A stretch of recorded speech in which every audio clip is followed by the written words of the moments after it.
Solemos decir que lo barato sale caro, pero la mayoría de las veces lo caro sale muchísimo más caro. Y si no, vean la historia de los fichajes más caros en el fútbol y cómo la gran mayoría no cumplió las expectativas.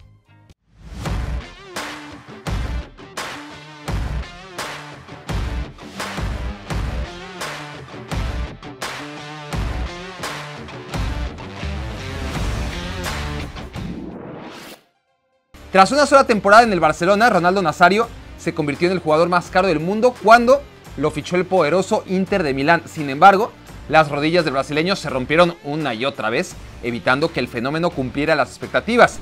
Sí lo hizo Rivaldo, quien ese mismo año llegó al Barcelona procedente del Deportivo La Coruña, y lo que era un parche para tapar la dolorosa salida de Ronaldo, acabó siendo un héroe en el Camp Nou. Hubo una vez en que el Betis fue capaz de romper todos los récords mundiales establecidos en el fichaje de un jugador. Fue en 1998 cuando Denilson llegó en plena burbuja económica de la liga, pero nunca pasó nada con él. Bienvenidos a 1999, el último año en que las grandes transferencias se pagaron en liras o en pesetas. Tras una sola temporada en la Lazio, Christian Vieri se convirtió en el fichaje más caro de todos los tiempos, más que Denilson, cuando fue fichado por el avaricioso Inter de Milán. En ese mismo mercado, el Milan se gastó la mitad en Andriy Shevchenko del Dinamo de Kiev. Y vaya que le salió barato. Año 2000, Luis Figo, el fichaje más polémico de todos los tiempos. Es debatible si el portugués volvió a ser en el Real Madrid el tamaño de jugador que fue en el Barcelona. Lo que no hay duda es que estamos ante una de las excepciones. El extremo primer fichaje Florentino Pérez no solo fue el jugador más caro de ese mercado, también el más rentable. Aunque ese año, con mucho menos ruido y 5 veces más barato, llegó a ese mismo vestidor Claude Makélélé, procedente del Celta. Ustedes dirán, ¿quién de los dos fue mejor fichaje? Aunque les suene raro, el de Zinedine Zidane, deportivamente hablando, no fue tan exitoso. El fichaje bomba de 2001 no es que haya fracasado en el Real Madrid, ni mucho menos, pero no ganó tantas cosas. Una Champions y una Liga en 5 años. El dinero ingresado por Zidane ayudó a la Juventus a financiar 2 apuestas que, si echamos la vista atrás, fueron fichajes todavía más exitosos que el de Zidane por el Real Madrid. En aquel 2001 llegaron a la Juventus 2 leyendas, Pavel Nedved y Gianluigi Buffon. El galáctico del tercer año de Florentino Pérez fue Ronaldo. El brasileño tuvo un primer año magnífico, pero tras esa primera temporada, el Madrid entró en una crisis de la que ya no salió. En ese mismo mercado, el Milan fichó del Inter a un mediocampista neerlandés. La contratación del ex madridista pasó casi desapercibida. 2 Scudettos, 2 Champions y casi una década de rosonero nos hacen concluir que el verdadero gran fichaje de 2002 se llamó Clarence Seedorf. El fichaje bomba de 2003 fue protagonizado de nuevo por el Real Madrid. Ahora, el más caro de todo el mercado se llamaba David Beckham. El inglés le echó ganas, pero es que ese mismo año Barcelona fichó a Ronaldinho, que de hecho fue el plan B porque el recién llegado Laporta había prometido traerse al propio David Beckham. ¿Fue Ronaldinho el fichaje de 2003? Piensen bien antes de decir que sí, porque ese mismo verano llegó Cristiano Ronaldo al Manchester United, justo para usar la 7 de Beckham, y a la mitad de precio. Deco fue el fichaje que más ruido hizo en 2004. El portugués había ganado la Champions con el Porto y llegaba al Barcelona de Ronaldinho. No le fue mal, pero Samuel Eto'o terminó escribiendo mucha más historia en el club sin haber absorbido los reflectores de fichaje estrella del Barça en aquel año. Pero no solo Eto'o acabó siendo más rentable que Deco, también un adolescente llamado Wayne Rooney, que llegó ese año al Manchester United procedente del Everton, y Didier Drogba, el delantero del Marsella, por el que apostó el Chelsea. 2005 fue el año de Robinho. Bueno, más bien el verano de Robinho, porque cómo se cocinó esa contratación, hasta que por fin el Real Madrid se hizo con los servicios del nuevo Pelé. Mucho menos alboroto hizo otro joven que llegó al Madrid ese mismo verano, pero a diferencia de Robinho, aunque casi nadie fue al Bernabéu para darle la bienvenida, ese lateral derecho que jugaba en el Sevilla se convirtió no solamente en lo que apuntaba una promesa del fútbol español, sino que una leyenda que respondía al nombre de Sergio Ramos. Andriy Shevchenko fue el fichaje bomba de 2006, ahora sí. El Balón de Oro del Milan llegaba a Londres con todo el cartel del mundo. Nadie imaginaba que se le iba a olvidar marcar goles. A la mitad de su precio llegó el futbolista más joven de la historia del fútbol argentino. Con 18 años, Sergio "El Kun" Agüero dejaba Independiente para jugar en Europa con el Atlético de Madrid. 2007, Thierry Henry llega al Barcelona de Messi, Eto'o y Ronaldinho para hacer una delantera de época, los Cuatro Fantásticos. Bueno, esa era la idea, porque con mucho menos glamour, otro francés fue fichado en ese mismo mercado y acabó haciendo mucha más historia. Franck Ribéry dejó el Olympique de Marsella para enrolarse en el Bayern Múnich, un ejemplo más de cómo los mejores fichajes no suelen ser los más ruidosos. Dos brasileños venidos a menos protagonizaron el mercado del año siguiente. Ronaldinho se iba al Milan y Robinho, nadie lo podía creer, al Manchester City. Ese mismo año, el fichaje de otro brasileño vendió menos periódicos. Dani Alves, lateral derecho del Sevilla, no fue particularmente barato, pero vaya que fue una de las mejores inversiones del siempre despilfarrador Fútbol Club Barcelona. 2009 fue un año especial. Todo el verano se habló de Cristiano Ronaldo. Llegaba, no llegaba, 70, 80, 90 millones de euros, hasta que por fin, tras portadas y portadas adelantando su inminente llegada al Real Madrid, Cristiano Ronaldo fue presentado ante un Santiago Bernabéu lleno solo para saludarlo en su presentación. El entonces fichaje más caro de todos los tiempos es una extrañeza. Su rendimiento justificó plenamente tanto revoloteo y de hecho hasta se quedó corto. Fernando Torres traicionó a Liverpool yéndose al Chelsea en el último día del mercado de invierno. El fichaje más caro de aquella temporada no salió nada bien. Más barato le costó David Villa al Barcelona. El compañero de Torres en la Copa del Mundo conseguida en aquel verano en Sudáfrica lo ganó todo en la mejor versión del Barça. Y lo mismo podemos decir de Ángel Di María en el Real Madrid. Procedente del Benfica, el argentino costó 5 veces menos que el Niño Torres. Ni siquiera tuvo presentación oficial y rindió 5 veces más que Torres en el Chelsea. O 10. Javier Pastore fue el primer fichaje del jeque recién llegado al Paris Saint-Germain y el más caro de todos los traspasos realizados en 2011. Ahora, que si un jugador dio más aún de qué hablar, fue Cesc Fábregas y su vuelta al Barcelona tras haber triunfado en el Arsenal desde los 16 años. Sin embargo, ni Pastore ni Cesc cumplieron las expectativas. 2 millones más barato que Pastore fue Kun Agüero, fichado por el Manchester City antes de convertirse en el extranjero con más goles en la historia de la Premier League. Pero es que en ese mismo 2011 llegó Manuel Neuer al Bayern. Ya me dirán quién fue entonces el gran fichaje de 2011. Vamos a 2012, el año en que Robin Van Persie deja el Arsenal para jugar en el Manchester United. Este fichaje, la contratación más celebrada de aquel año, marca el principio del fin para los Gunners, pero la huella que el neerlandés dejó en el Manchester United se queda corta si la comparamos con la de un mediocampista croata que sin tantas fiestas como otros llegó al Real Madrid ese mismo año procedente del Tottenham Hotspur.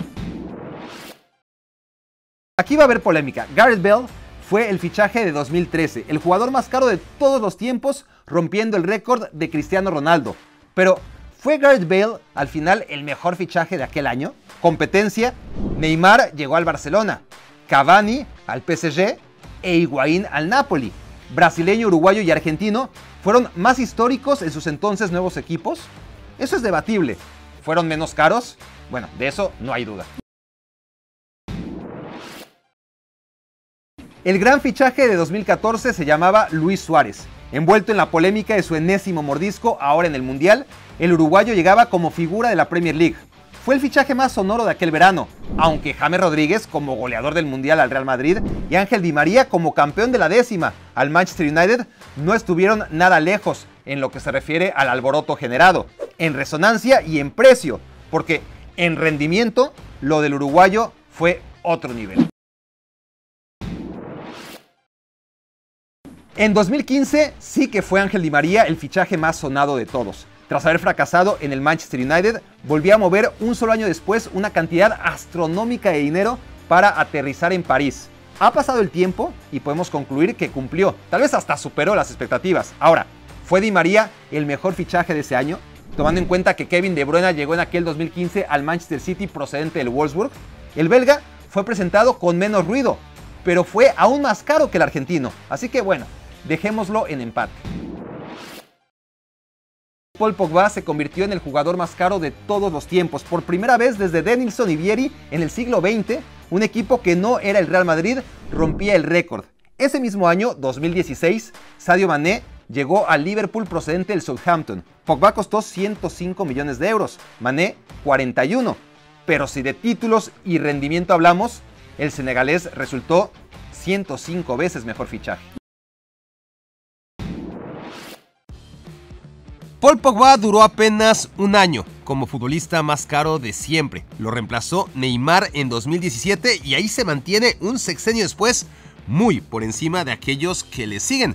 De hecho, en ese mismo año, Philippe Coutinho y Ousmane Dembélé también rebasaron a Pogba como consecuencia de lo que el Paris Saint-Germain dejó en la cuenta bancaria del Barcelona. Un depósito de 222 millones de euros sin precedentes y hasta ahora tampoco postcedentes. Con 6 años de perspectiva, ¿ha triunfado Neymar en el PSG? Pues no. 2017 fue entonces el año dorado del despilfarro. ¿Quién fue el mejor fichaje de todos? La respuesta es Virgil van Dijk. Carísimo para tratarse de un defensa del Southampton. Una inversión muy criticada que le convirtió en el central más caro de todos los tiempos. Un lujo que Liverpool pudo darse gracias al dinero ingresado por Coutinho. Con esas dos operaciones, Jürgen Klopp por fin logró encontrar el equilibrio que le urgía a un Liverpool que lo ganó todo y al que, si descontamos lo que pagaron por Van Dijk de lo que ingresaron por el brasileño, se quedaron todavía con saldo a favor de 50 millones de euros. En 2018, Kylian Mbappé se convirtió en el segundo fichaje más caro de la historia y sigue siéndolo. El asunto es que el entonces adolescente ya había llegado al PSG ensombrecido por Neymar en 2017 en lo que fue un préstamo disfrazado porque ni siquiera el consentido Paris Saint-Germain podía pasar el filtro del fair play financiero con un desembolso de 402 millones de euros en 2 jugadores el mismo año. Así que lo del delantero francés en 2018 no fue un fichaje bomba, sino una simple ejecución de una cláusula de compra obligatoria que había sido fijada el año anterior. Por ende, Cristiano Ronaldo y los 117 millones de euros que pagó la Juventus por el portugués fueron en realidad el fichaje bomba de 2018. Algo tan grande que incluso dejó en segundo plano al Mundial de Rusia el día en que fue anunciado. Ni Mbappé ni Cristiano Ronaldo lograron el objetivo número 1 para Paris Saint-Germain y Juventus, la Champions League, pero nadie se atreve a discutir que ambos resultaron fichajes exitosos. 2019 fue un mercado de excesos previo al COVID-19. El más caro de todos fue un chico portugués que había debutado 8 meses atrás con el Benfica. Nadie desde entonces ha costado tanto en todo el mundo como los 127 millones de euros que pagó el Atlético de Madrid por Joao Félix. 2019 fue grotesco. Juzguen ustedes mismos si los fichajes bomba de ese año justificaron sus precios. Antoine Griezmann al Barça por 120 millones, Eden Hazard al Real Madrid por 115 millones y un año antes de que saliera gratis. Harry Maguire, 87 millones de euros al Manchester United. Frenkie de Jong, 86 millones al Barça. Lucas Hernández, todavía el más caro en la historia del Bayern Múnich, 80 millones de euros. Nicolás Pepe al Arsenal también por 80 millones. Luka Jovic al Real Madrid, 63 millones. Totalmente gratis a la Fiorentina. Esa misma cantidad es la que pagó el nuevo equipo de Bruno Fernández, 63 millones de euros por una vez bien invertidos por el Manchester United. 2020, casi nomás para disimular, los equipos se apretaron el cinturón. Kai Havertz le costó 80 millones de euros al Chelsea.